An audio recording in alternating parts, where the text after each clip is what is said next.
left off, Freddy began his downward spiral of the drugs and the gambling and the hustling. Oh, brings back memories of junior high.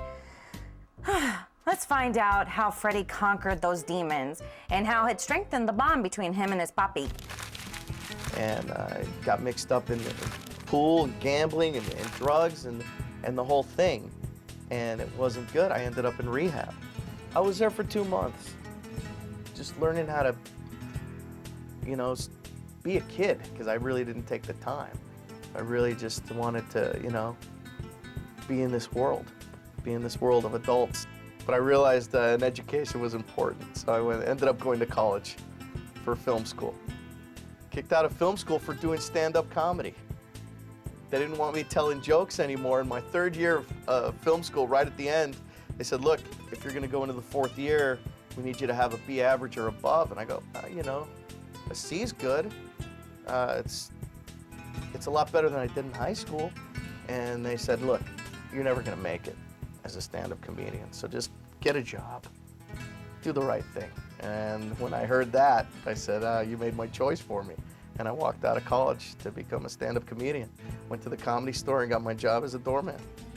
It was a good 7 years of paying dues, mopping puke, stacking chairs. I was a limo driver for Mitzi Shore, the owner of the Comedy Store, who gave me my biggest break in the world. And I was Richard Pryor's limo driver. The first thing he ever told me when I you know, got him in the car, put him in the car, he goes, hey man, are you Spanish? And I go, no man, I'm Mexican. He goes, well, step on the gas, motherfucker. Is that Mexican enough for your ass? And I go, yes sir, Mr. Pryor, you got it. And that was the beginning of our relationship. The day I got fired was the worst day of my life.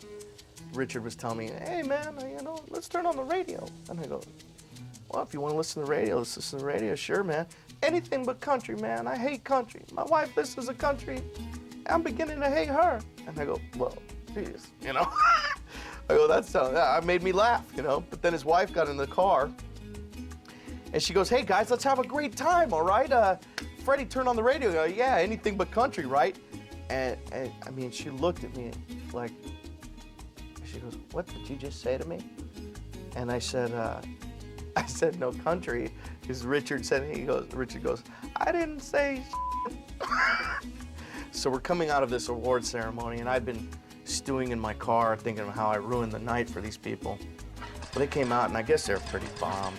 But they were weaving and stuff, and Richard he was like in a little motorcycle, and he was weaving around, you know what I mean? And his wife gets behind him and goes, let me take care of it. And I go, you know what, let me get the motorcycle. I can wrangle it, you know what I mean? Let me get the motorcycle. She goes, I want you to stay away from him. You've done enough tonight.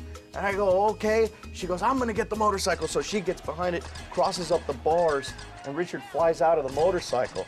So he flies out of the motorcycle. And anyway, he lands on the ground. And I go, oh my God, what am I supposed to do? This is my idol, Richard Pryor. She goes, you just stay away. And then she hits the gas again on the bike and runs over his legs. He goes, oh, you bitch, my legs. And I go, no, man, this isn't happening to me, you know? And she goes, this is all your fault. You're gonna get fired because he's got his legs run over. And I said, yeah, but I didn't run over him. Well, I'm not gonna get fired. And I go, well, that's a great point. All right, I guess I'm done here. And I put Richard in the car. She finally let me help. And she's dealing with the paparazzi. And I mean, the paparazzi's going off, man. There's cameras everywhere. And I just remember spinning and sweating and crying. And I get in the car, and I'm in the front seat, and Richard Pryor's right next to me.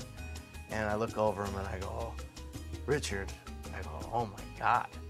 And he looks at me, and he goes, yup. And that was the last word he ever said to me.